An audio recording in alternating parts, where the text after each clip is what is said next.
वसुदेवसुतं देवं कंसचाणूरमर्दनं देवकी परमानन्दं कृष्णं वन्दे जगद्गुरुं।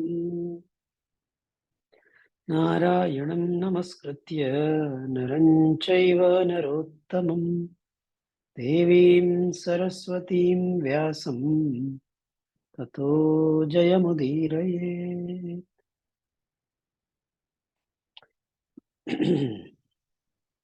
जी, अध्याय 18 कर रहे हैं हम लोग भगवत गीता का, जो कि अंतिम अध्याय है, मोक्ष संन्यास योग। और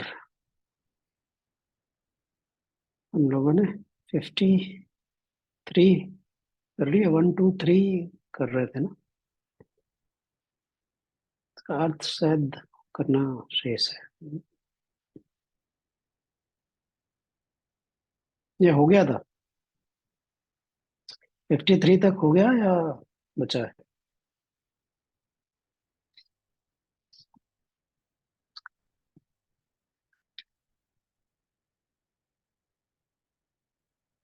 कुछ भी याद नहीं किसी को? ठीक से ध्यान नहीं आता शायद। हो गया, 53 तक कर लिया, 54 से। हम्म, कर लीजिए, अभिषेक आरंभ करिए। ठीक है। ब्रह्मभूतः प्रसन्नात्मा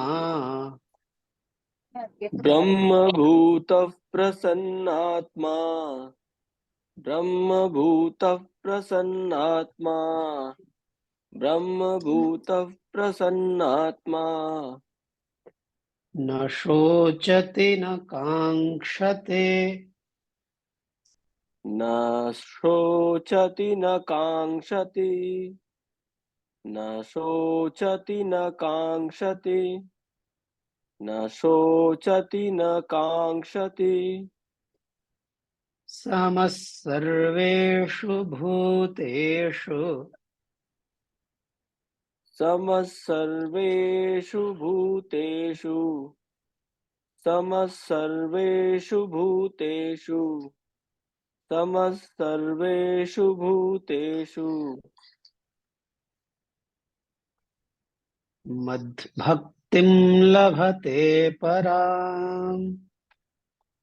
मद्भक्तिं लभते पराम् मद्भक्तिं लभते पराम् मद्भक्तिं लभते पराम् ब्रह्मभूतः प्रसन्नात्मा न शोचति न काङ्क्षते ब्रह्मभूतः प्रसन्नात्मा न शोचति न काङ्क्षति ब्रह्मभूतः प्रसन्नात्मा न शोचति न काङ्क्षति ब्रह्मभूतः प्रसन्नात्मा न शोचति न काङ्क्षति समः सर्वेषु भूतेषु मद्भक्तिं लभते पराम्। समः सर्वेषु भूतेषु मद्भक्तिं लभते पराम् समः सर्वेषु भूतेषु मद्भक्तिं लभते पराम् समः सर्वेषु भूतेषु मद्भक्तिं लभते पराम् ब्रह्मभूतः प्रसन्नात्मा न शोचति न काङ्क्षते समः सर्वेषु भूतेषु मद्भक्तिं लभते पराम्। ब्रह्मभूतः प्रसन्नात्मा न शोचति न काङ्क्षति समः सर्वेषु भूतेषु मद्भक्तिं लभते पराम् ब्रह्मभूतः प्रसन्नात्मा न शोचति न कांक्षति समः सर्वेषु भूतेषु मद्भक्तिं लभते पराम् ब्रह्मभूतः प्रसन्नात्मा न शोचति न कांक्षति समः सर्वेषु भूतेषु मद्भक्तिं लभते पराम्।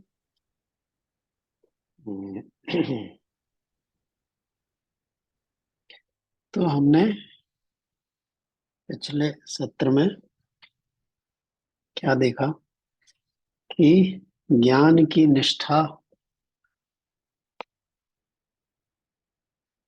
मिलती है सिद्धि प्राप्त होने के बाद। एक पहला तो है कि आपकी अपने इंद्रियों पर और मन पर ऐसे सिद्धि की बात हुई थी बहुत पहले 49 में। हाँ, असक्त बुद्धि सर्वत्र जितात्मा विगत स्पृह। ऐसी एक जब सिद्धि, जब एक बार शरीर पर मन पर आपका वश चलने लगे, ज्ञान मार्ग के का पूरा वर्णन है। अगर वो नहीं होता तो फिर तो ज्ञान का पंथ क्या, किसी का धारा था। और फिर सिद्धि प्राप्त होने के बाद ज्ञान में निष्ठा होती है और फिर ज्ञान मार्ग का पूरा वर्णन 51, 52, 53 में हमने देखा। बुद्धिया विशुद्ध बुद्धि, वैराग्य, विविक्त सेवी, लघ्वाशी, हाँ, ये सब पूरा वर्णन देखा। ठीक, तो वह उस पथ पर चलते हुए उन गुणों से क्या था, अंतिम ब्रह्म भूयाय कल्पते। तब वह सब करके ब्रह्म प्राप्ति का पात्र हो जाता है मनुष्य। और जब ब्रह्म प्राप्ति का पात्र हो जाता है फिर क्या होता है आगे, यहाँ पर है, ब्रह्म भूतः प्रसन्नात्मा न शोचति न कांक्षति। अब अगर पात्र हुआ नहीं तो फिर उसके बाद ब्रह्म के मिल ही जाने में कुछ ऐसा विलंब नहीं है। ब्रह्म तो मिला ही हुआ है। बस राग द्वेष, हाँ, ईर्ष्या, मैं मेरा, इसकी वजह से हम इसको देखने में व्यस्त हैं, तो हम देखते नहीं जो ब्रह्म ही है, उसके अतिरिक्त कुछ है नहीं। लेकिन हमारी दृष्टि अलग है। जैसे कि अंधकार है, मतलब तो उसको प्रकाश आता है तो अंधकार चला जाता है, अंधकार चला जाए तो प्रकाश आ जाता है। वैसे तो कहते हैं अंधकार की स्वयं की सत्ता ही नहीं है। तो जब ऐसे ब्रह्म प्राप्ति का, ब्रह्म भूयाय कल्पते की पात्रता जब आती है तो फिर क्या हो जाता है, फिर अपने आप ही जो ब्रह्म भूतः है, जो ऐसा ब्रह्म रूप हो गया है, ब्रह्म प्राप्ति का पात्र हो गया है, वह प्रसन्न आत्मा, वह साधक कैसा होता है, प्रसन्न रहने वाला। हाँ। तो एक प्रसन्नता, आनंद की जो प्रसन्नता है, हम लोग को भी खुशी होती है, हमको कुछ मिल जाता है तो खुशी हो जाती है, फिर देर नहीं लगती, वो खुशी जो है वो दुख में बदल जाती है, सुख जो है वो दुख में बदल जाता है। यहाँ सुख नहीं कहा, सुखात्मा ने प्रसन्न आत्मा का, हाँ, प्रसन्नता, आनंद। हम्म, ये प्रसन्नता, आनंद जो है सब, तो उसका कोई विलोम नहीं होता। सुख का दुख होता है, प्रसन्न को कहीं कहीं आप प्रसन्न तो लिखा रहता है वैसे, लेकिन जो आनंद है उसका कोई विपरीत नहीं होता। क्योंकि वह जो द्वंद्व है, उन द्वंद्वों से परे है। जब द्वंद्वातीत हो जाता है ना, सब, हर चीज संसार में पेयर में चलती है। हाँ, एक, दोनों ध्रुवें होते हैं, दोनों ध्रुव होते हैं, उन्हीं ध्रुवों में सब भाव जो है चलते हैं, उन्हीं के बीच में पेंडुलम जैसा सब चलता रहता है। और जब इन दोनों ध्रुवों से ऊपर के तल की या दूसरे तल की जो बात होती है, वो आनंद है। हाँ? उसमें उसका कुछ विपरीत नहीं। तो ऐसा प्रसन्न आत्मा न शोचति न कांक्षति। हम्म, माने शोचति माने शोक नहीं करता फिर वो। कुछ भी बड़ी से बड़ी उसकी व्यक्तिगत क्षति हो या उसके आसपास क्षति हो, कुछ भी हो, फिर उसको शोक होता ही नहीं है। हम्म। और ना तो शोक होता है, और क्या नहीं होता, न कांक्षति। न तो कुछ बड़े से बड़ा हानि होने पे उसको शोक होता है, ना उसको किसी छोटी से छोटी या बड़ी से बड़ी कामना, चाह, इच्छा रह जाती है कि ये हो जाए। हम्म। तो ना तो कहीं ये ना हो जाए कि चिंता है, ना कृपा करके ये हो जाए कि कामना है। दोनों से रहित हो गया, हो जाता है। हम्म। कैसे हो जाता है? वो ज्ञान का है, जब सब ये जो संसार है, प्रकृति और अपना स्वरूप जान जाता है, वो पूरा जो परंपरा हमने पिछले 3 श्लोकों में देखी, वो करने के बाद ये हो ही जाता है। तो न शोचति न कांक्षति सर्वेषु भूतेषु समः, फिर सब प्राणियों में समभाव वाला हो जाता है। हम्म। कबीरा खड़ा बाजार में, मांगे सबकी खैर, ना काहू से दोस्ती, ना काहू से बैर। ये कबीर की ने जिस अवस्था की बात कही है, वही अवस्था है यहाँ। क्या है? सर्वेषु भूतेषु समः। भगवान स्वयं के लिए भी ये कहते हैं, कहीं कौन सा अध्याय था, समोहम सर्वभूतेषु न मे द्वेष्योस्ति न प्रियः। मेरे लिए सब प्राणी बराबर है, ना तो मेरी किसी से द्वेष है, ना किसी से प्रेम है। हाँ, ये भगवान अपने लिए कहते हैं। और यहाँ पर जो ज्ञान की परम अवस्था, ब्रह्म प्राप्ति का पात्र हो गया है मनुष्य, उसकी भी अवस्था वैसी ही है। समोहम समस्सर्वेषु भूतेषु। हाँ? अच्छा, इसको ऐसे अन्यथा न लें कि फिर जो है बड़ा, क्या कहें उसको, एकदम, क्या कहते हैं उसको, कि अब किसी से वो सबसे बड़ा प्यार से मीठा मीठा बोलेगा, या ऐसा कुछ नहीं है। ये उसका बाहरी क्रिया प्रतिक्रिया के विषय में बात नहीं हो रही। भीतर से उसको जो है सब में एक ही परमात्मा दिखता है, और सब में प्रकृति भी दिखती है, सब में गुण दिखते हैं। फिर वो इंडिविजुअल्स नहीं दिखते उसको। परंतु जब लोक व्यवहार की बात आती है, तो क्या कहते हैं कृष्ण अर्जुन से? उठाओ और मारो, धनुष उठाओ और युद्ध करो। हम्म। अब इसलिए व्यवहारिकता और ज्ञान का तल, हाँ, थोड़ा अलग है। इसको अगर मिक्स करेंगे तो गड़बड़ हो सकती है, स्लिपरी है, ध्यान दीजिएगा। तो समस्त सर्वेषु भूतेषु पराम मद भक्तिम लभते। अब ज्ञान की भी इस अवस्था के बाद फिर क्या होता है? एक परा भक्ति कहते हैं, परम भक्ति को प्राप्त हो जाता है। हाँ? तो भक्ति में, ज्ञान में भी अंतिम जो है वो भक्ति ही आती है, प्रेम आता है। हाँ? और वह अपने आप ही निर्झरी जो है एक फूट जाती है, एक धारा जो है प्रेम की, जो उसका स्वयं का अस्तित्व है, ज्ञानी का जो परमात्मा का अस्तित्व है, उसके प्रति एक अद्भुत प्रेम का जागरण होता है।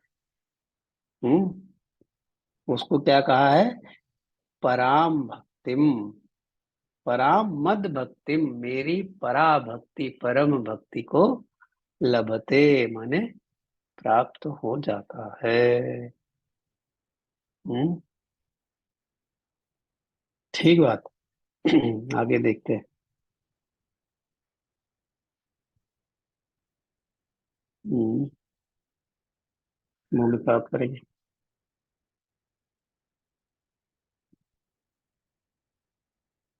जी भैया। भक्त्या मामभिजानाति, भक्त्या मामभिजानाति, भक्त्या मामभिजानाति, भक्त्या मामभिजानाति यावान्यश्चास्मि तत्त्वतः यावानश् यावान्यश्चास्मि तत्त्वतः यावान्यश्चास्मि तत्त्वतः यावान्यश्चास्मि तत्त्वतः ततो मां तत्त्वतो ज्ञात्वा ततो मां तत्त्वतो ज्ञात्वा ततो मां तत्त्वतो ज्ञात्वा ततो मां तत्त्वतो ज्ञात्वा विशते तदनन्तरम्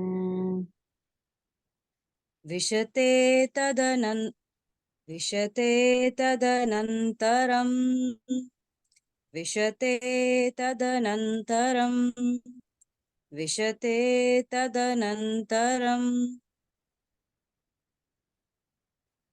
भक्त्या मामभिजानाति यावान्यश्चास्मि तत्त्वतः भक्त्या मामभिजानाति यावान्यश्चास्मि तत्त्वतः भक्त्या मामभिजानाति यावान्यश्चास्मि तत्त्वतः ततो मां तत्त्वतो ज्ञात्वा विशते तदनन्तरम्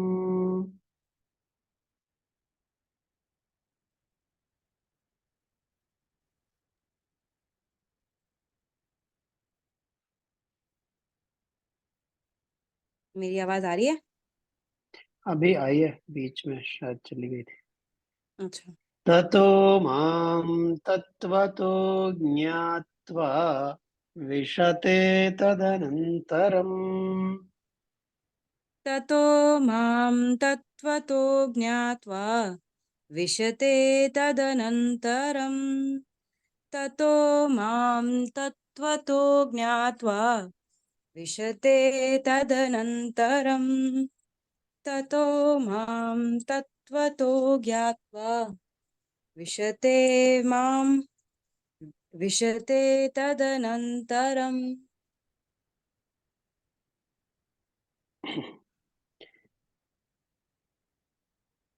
भक्त्या मामभिजानाति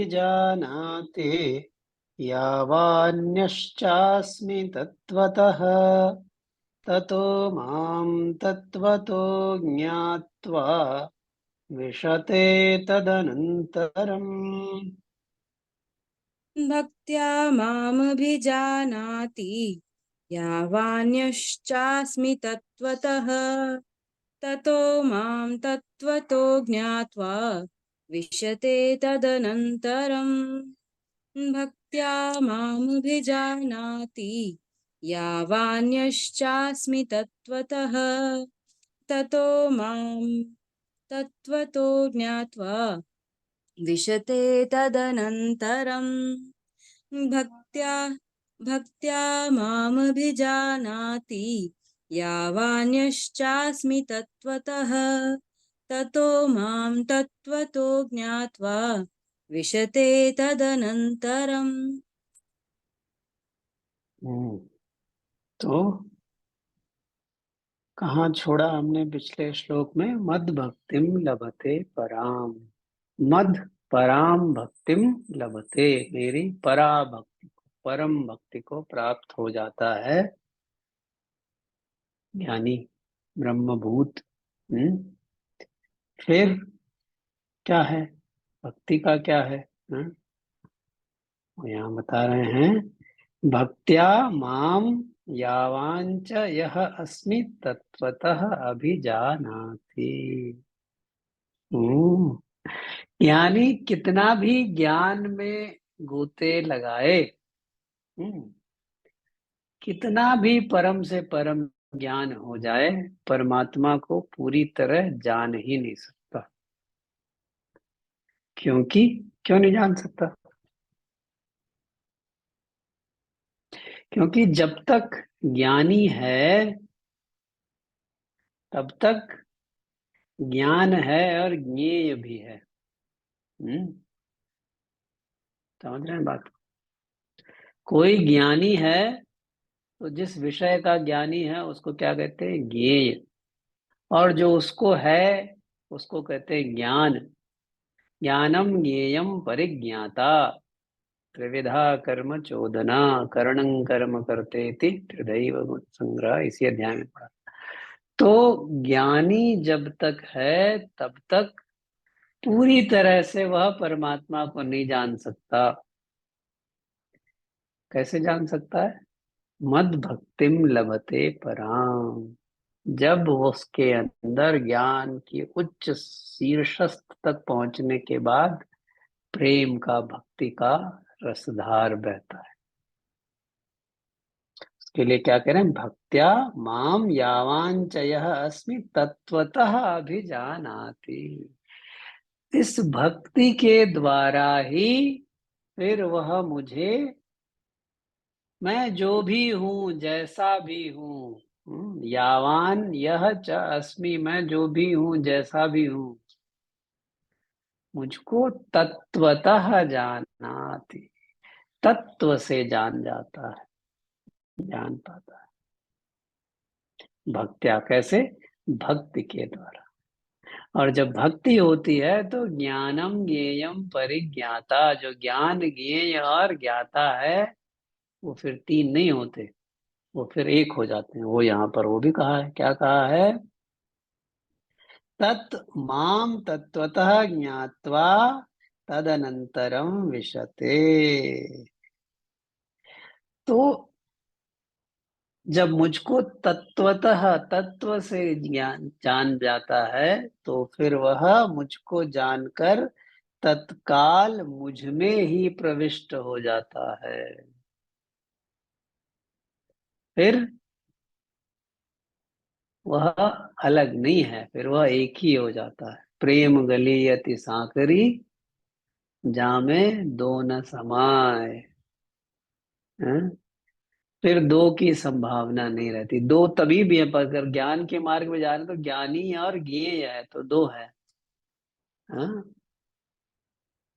लेकिन जब भक्ति आती है, पराभक्ति आती है ज्ञान के उच्चतम शिखर पर, तो फिर प्रेम, उस प्रेम में जो ज्ञानी है वह परमात्मा में ही एक रूप हो जाता है। और तभी वह परमात्मा को तत्वतः पूरा पूरा जान पाता है, जो है, जैसा है। हाँ? जो आपने पूरा 11वां अध्याय पढ़ा, क्या विश्व रूप संदर्शन, वो हम पढ़ सकते हैं, जान तभी सकते हैं जब इस अवस्था में पहुंचे पूरी तरह। नहीं तो व्याख्याएं लिख सकते हैं, पीएचडी कर सकते हैं, लेकिन कुछ तो कमी रह जाएगी। वो कमी कब पूरी होती है? भक्त्या माम अभिजाना।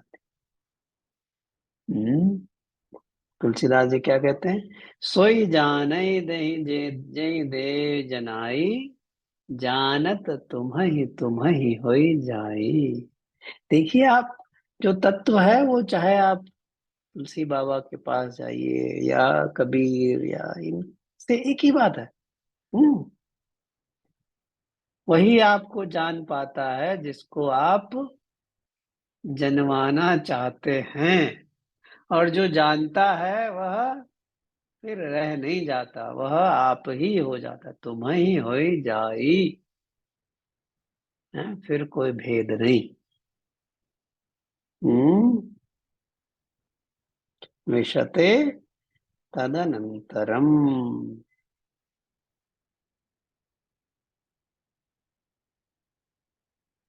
यही बात आगे फिर कल। वसुदेव सुतम देवम कंस चाणूरमर्दनम, देवकी परमानंदम कृष्णं वंदे जगद्गुरुम्।